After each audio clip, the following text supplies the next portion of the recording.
हम लोग यहाँ से कभी भी हम लोग के साथ कोई भी अनहोनी हो सकती है।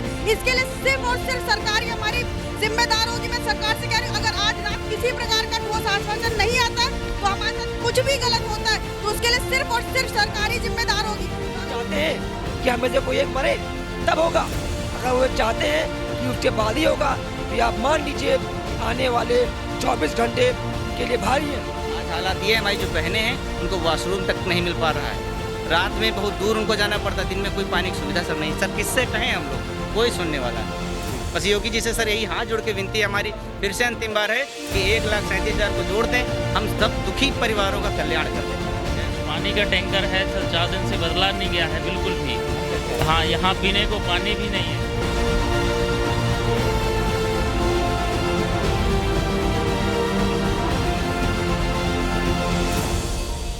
मैं शिखा पाल, लगातार 5 दिनों से हम लोग यहाँ पर पानी की टंकी पर धरना देने के लिए मजबूर थे और आज 3 घंटे लगातार बारिश हुई है। उसमें सोचिए यहाँ पर बिल्कुल बैठने खड़े होने की जगह नहीं है। हम लोग तरीके से यहाँ पर खड़े होकर यहाँ पर धरना देने के लिए मजबूर है, मगर सरकार ने हमारी कोई सुध लेने की कोई कोशिश नहीं करी। सोचिए हवा के झोंके इतनी तेज आ रहे थे, लग रहा था अब हम अब गिरेंगे कि तब गिरेंगे, और ऊपर की पूरी स्थिति खराब हो चुकी है, जर्जर हो चुकी है। हम लोग यहाँ से कभी भी हम लोग के साथ कोई भी अनहोनी हो सकती है।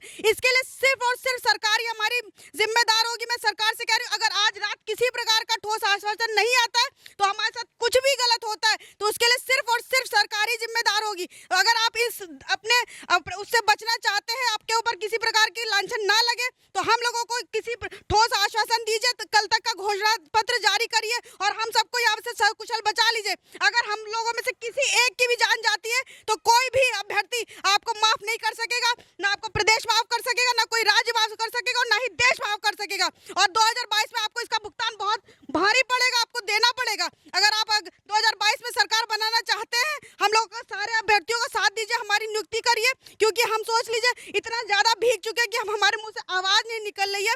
मैं इतना कांप रही हूँ, मेरे सारे कपड़े गीले हो रखे हैं। एक महिला होने के नाते सोचिए मैं इतनी ऊंचाई पर बैठी हूँ अपनी जान जोखिम में डालकर केवल अपने साथियों और अपनी नियुक्ति के लिए। सरकार से हम लोग इतने दिनों से प्रार्थना कर रहे थे कि सरकार हमारी जायज मांग को पूरा करे, 1 लाख भरे, मगर सरकार ने कोई हम लोग की बात नहीं मानी।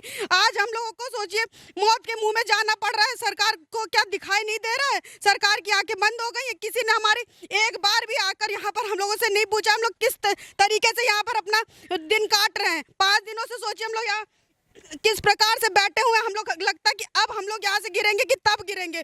कम से कम अब तो आंखें खोल लीजिए और हम लोगों को न्याय दीजिए। हमारी 1,37,000 पदों को भरिए और हम लोगों को यहाँ से रिहा करिए ताकि हम लोग भी अपने घरों को सकुशल जा सके और हमारे माता पिता हमारी बाट जो हो रहे हैं कि हम लोग हमारे बच्चे कब सकुशल आएंगे, और उन्हें लगने लगा है कि हम लोग आएंगे भी कि नहीं आएंगे।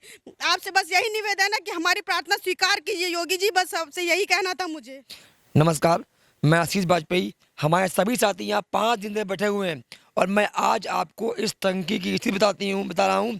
यहाँ पानी गिरने के बाद आप देख सकते हैं ऊपर का हिस्सा टंकी का पूरा जर्जर हो चुका है।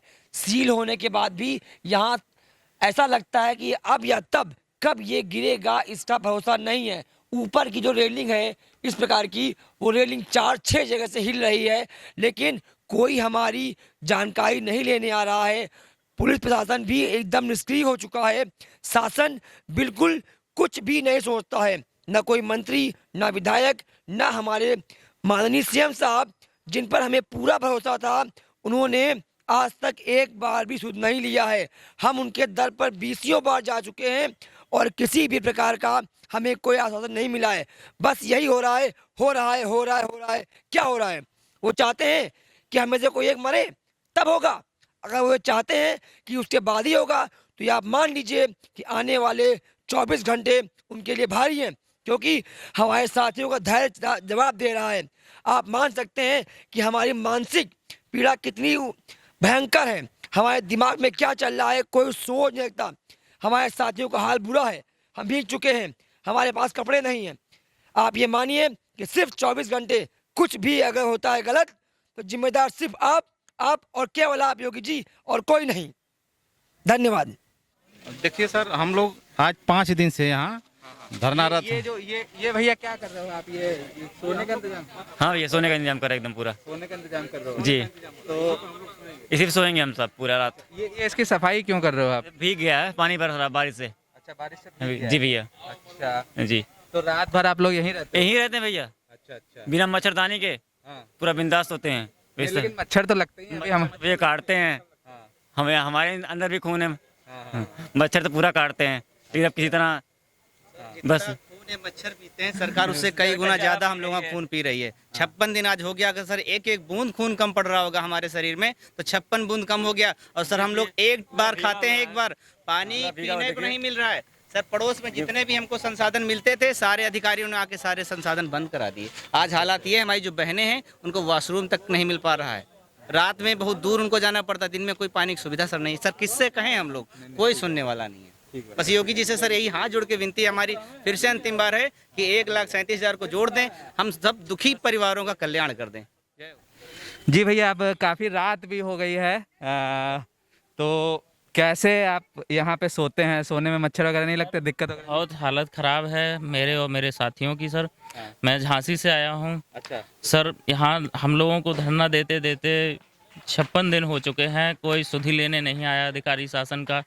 और सर जो है यहाँ हम लोग, हमारे भाई बहन टंकी पे भी 5 दिन से बैठे हुए, यहाँ भी कोई नहीं आया है। हम लोगों का धैर्य जवाब दे गया है। हम लोग ऐसी बारिश में अभी 1-1.5 घंटे पानी बरसता रहा, यही जो पन्नी पॉलीथीन हम लोग बिछाए हैं यही सर पे उठाए 1.5 घंटे तक खड़े रहे। ऐसे पानी में शासन प्रशासन का कोई अधिकारी, यहाँ CRT ऑफिस है, प्रशासन भी उठ के अपने अपने कमरों में चला गया, लेकिन हम लोग ऐसे खड़े भीगते रहे। हम लोग ऐसे खुले में यहाँ सोते हैं। यहीं पास में अभी परसों ही सर सांप निकला था तो एक लड़की घबरा के गिर गई थी, तो उसको भी पैर में चोट है, देख सकते हैं आप। तो सर इस तरह से हम बच्चों के ऊपर निरंतर अत्याचार हो रहे हैं। और तो और हमारी जो बहनें हैं साथ में, ये दिव्यांगजन ऑफिस है यहाँ पे सर, यहाँ पे भी उनको वॉशरूम की सुविधा पहले 1-2 दिन मुहैया कराई गई किसी तरह मिन्नतें करने के बाद, लेकिन अधिकारियों की तरफ से, प्रशासन की तरफ से वो भी दवा में देके यहाँ भी बंद करा दिया गया है। सर पानी का टैंकर है सर, 4 दिन से बदला नहीं गया है बिल्कुल भी। अच्छा। हाँ, यहाँ पीने को पानी भी नहीं है। किसी तरह से बच्चे अपना जान जोखिम में डाल के, कितना संक्रमण का दौर चल रहा है, खाने पीने को कुछ नहीं मिल पा रहा है सही, तो सारी तमाम चीज़ें हो रही हैं सर। हम लोग अपने जान की बाजी लगाए यहाँ पड़े हुए हैं, सिर्फ इसी उम्मीद में कि माननीय मुख्यमंत्री जी हम लोग बच्चों की सुनेंगे और 22,000 सीटों पर जो 1,37,000 में से रिक्त पद हैं तो वो सभी पद पूरा करते हुए हम बच्चों का उद्धार करेंगे सर। इसी उम्मीद के साथ यहाँ पड़े हुए हैं लखनऊ की धरती पर, और यही चाहते हैं कि सर चाहे कुछ भी हो जाए, चाहे जान चली जाए, लेकिन हम लोग हटने वाले नहीं हैं। अब यहीं पड़े रहेंगे जब तक कि हमारा कोई भी निर्णय नहीं हो जाता है, या तो नियुक्ति दो या फिर मुक्ति दो सर। यही हमारा। धन्यवाद सर।